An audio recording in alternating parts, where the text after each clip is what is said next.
Jadi saya pergi pada peringkat yang seterusnya, satu aspek yang saya nak katakan, iaitu berkaitan dengan dakwah dan pengurusan. Okay. Kerja dakwah ini, keinginan untuk mengajak orang kepada kebaikan dan sebagainya, memerlukan kepada kita untuk ianya dilakukan secara kolektif. Okay. Kenapa secara kolektif?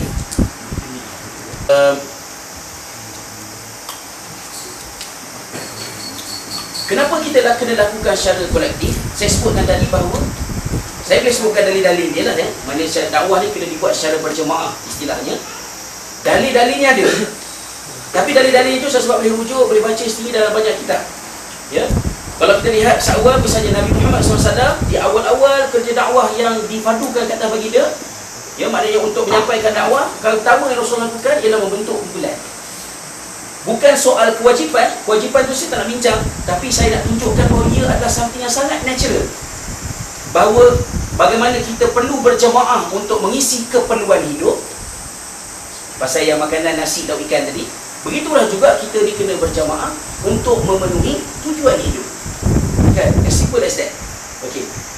Akan tetapi, bila kita buat kerja dakwah secara berkumpulan, tidak bermakna secara individu kita tak ada tanggungan dan kewajipan dakwah.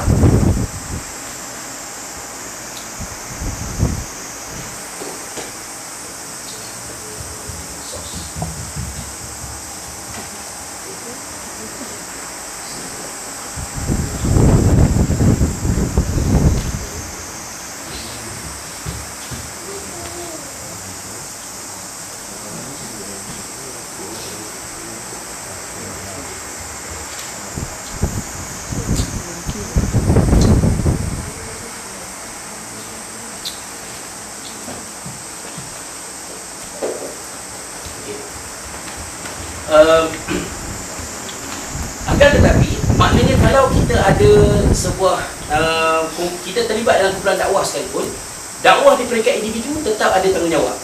Okey, maka tak betul kalau misalnya kita katakan dakwah ini suatu kewajipan kerana kita tidak ada negara Islam. Kalau ada negara Islam, maka kewajipan dakwah itu menjadi fardu kifayah saja. Kita kena rephrase balik benda. Sebab walaupun ada sebuah negara Islam, katalah kita hidup di zaman Bani Umayyah contohnya, tiba-tiba kita nampak ada seorang minum arak. Tindakan kita pada masa itu ialah man ra'a minkum munkaran falyughayyirhu bi yadihi fa illam yastati' fa bi lisanihi fa illam yastati' fa bi qalbihi wa dhalika adhaful iman. Hendaklah kamu cegah kemungkaran itu dengan tangan atau dengan lisan ataupun dengan hati. Dan bukannya oleh kerana ada negara Islam orang tu nak arak, tinggalkan dia, cari pula buat laporan. Tak boleh gitu. Jadi maknanya dalam konteks pada hari ini, kewajipan dakwah ini, konteks berjamaah ialah ke arah untuk menyempurnakan kerja itu secara kolektif. Tapi kita secara individu mesti terus bergerak. Okey? Misalnya, saya ada attachment dengan kumpulan-kumpulan saya, dengan rakan-rakan saya untuk buat kerja dakwah. Tapi saya secara individu juga saya bergerak. Dan tempat yang saya pergi secara individu, tempat yang mungkin tim saya tidak pergi. Tapi apa yang saya dapat di peringkat individu dalam program-program ini, saya kongsikan dengan tim saya supaya mereka juga mendapat manfaat.